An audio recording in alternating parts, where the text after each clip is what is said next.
Hello friends, ఈ వీడియోలో నేను మీకు రివర్స్ ఫార్వర్డ్ స్టార్టర్ని ఏ విధంగా వైరింగ్ చేయాలి అనే దాని గురించి ఈరోజు నేను మీకు చెప్తాను. సో చాలామంది ఛానల్ని సబ్స్క్రైబ్ చేసుకోవట్లేదు. సబ్స్క్రైబ్ చేసుకొని పక్కనున్న బెల్ ఐకాన్ని యాక్టివేట్ చేసుకుంటే నేను ఏవైతే వీడియోస్ చేస్తానో అవి మీకు నోటిఫికేషన్ రూపంలో వచ్చేస్తాయి. సో ఇది మీరు చూసారు కదా, ఇదే మనకి కంట్రోల్ సర్క్యూట్ అనమాట. దీన్ని ఏ విధంగా వైరింగ్ చేయాలో ఇప్పుడు నేను మీకు చెప్తాను. సో ఇక్కడ నేను ఏం చేశానంటే ఒక న్యూ ఫైల్ తీసుకొని దానికి ఫార్వర్డ్ రివర్స్ అని టైటిల్ ఇచ్చుకొని దాన్ని ఓకే చేసుకున్నాను అనమాట. ఓకేనా. సో చాలామంది సబ్స్క్రైబ్ అయితే చేసుకోవట్లేదు. చేసుకొని మంచి మంచి వీడియోస్ ఉంటాయి, ఆ వీడియోస్ని చూడండి. ఎవరు చూడట్లేదు. సో ఇప్పుడు నేను ఏం చేశానంటే ఒక ఎన్వో ఎలిమెంట్ని తీసుకున్నాను.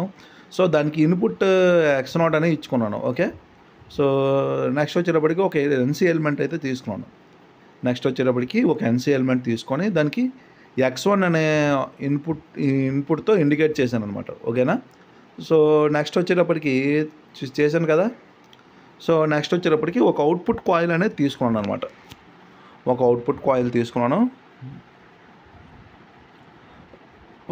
కాయిల్ తీసుకొని దానికి Y0తో ఇండికేట్ చేశాను అనమాట. అవుట్పుట్స్ ఎప్పుడు Yతోనే ఇండికేట్ చేయండి. మ్యాక్సిమం మీకు అది బేసిక్ అనమాట.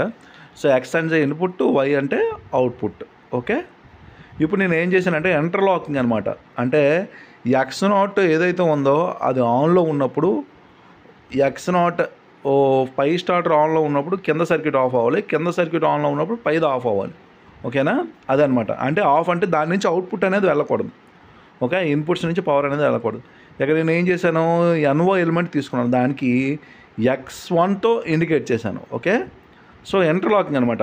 X0 NC ఎలిమెంట్ ఆన్లో ఉంటే ఇది ఆఫ్లో ఉంటుంది. X1 ఎన్ఓ ఎలిమెంట్ ఆన్లో ఉంటే X1 NC ఎలిమెంట్ ఆఫ్లో ఉంటుంది. ఓకే. ఇంకొకటి X0 NC ఎలిమెంట్ తీసుకున్నాను. సో X0 NC ఎలిమెంట్ ఆన్లో ఉంటే X0 NO ఎలిమెంట్ ఆఫ్లో ఉంటుంది. గుర్తుంచుకోండి, ఇది ఇంటర్లాకింగ్ అనమాట. ఓకేనా. ఇది అనమాట. అయిపోయింది కదా. దీన్ని కంపైల్ చేశాను. కంపైల్ చేసిన తర్వాత సిమ్యులేటర్ని ఆన్ చేసుకున్నాను. ఓకే. సిమ్యులేటర్ని ఆన్ చేసుకున్న తర్వాత రైట్ టు PLC చేశాను. PLC టు PLC ఓకే చేశాను. Next start ladder monitoring on చేశాను. ఓకే. NCలన్నీ ఆన్ అయిపోయి ఇప్పుడు రన్ మోడ్లోకి వెళ్తున్నాను. ఓకే. రన్ మోడ్లోకి వెళ్ళిన తర్వాత X0ని ఆన్ చేస్తున్నా. సో X0ని ఆన్ చేసినప్పుడు చూసారా, సెట్ ఆన్ చేసినప్పుడు కిందనున్న X0 NC ఎలిమెంట్ అనేది ఆఫ్ అయిపోయింది. అంటే కిందనున్న సర్క్యూట్లో నుంచి పవర్ వెళ్ళదు. దాన్నే ఇంటర్లాకింగ్ అని అంటాం అనమాట. ఇలా ఫార్వర్డ్ రివర్స్ స్టార్టర్స్ కూడా ఇలాగే మనం ఇంటర్లాకింగ్ చేస్తాం. సో ఇప్పుడు మీరు చూడండి, దాన్ని ఆఫ్ చేస్తాను. ఓకే. X0ని ఆఫ్ చేస్తున్నాను. X1 NO ఎలిమెంట్ని ఆన్ చేస్తే పైన ఉన్న X1 NC ఎలిమెంట్ అనేది ఆఫ్ అయిపోద్ది. ఓకే. ఇదనమాట ఇంటర్లాకింగ్ అంటే. సో పైన ఉన్న సర్క్యూట్ నుంచి పవర్ వెళ్దాం. సో మళ్ళీ ఆఫ్ చేశాను. ఇప్పుడు నేను మళ్ళీ X0ని ఆన్ చేస్తున్నాను.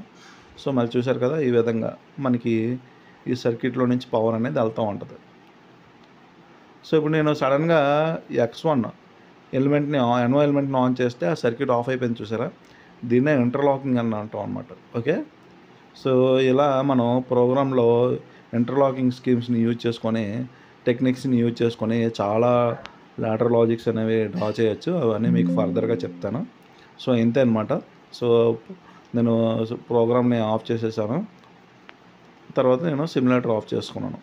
సో మీకు నచ్చితే దీన్ని సేవ్ చేసుకొని మీ యొక్క అప్లికేషన్ బట్టి దీని ప్రోగ్రామ్ని లోడ్ చేసుకొని మీరు PLC త్రూగా ఇంప్లిమెంట్ చేసుకోండి ఆ సర్క్యూట్ని. ఓకే.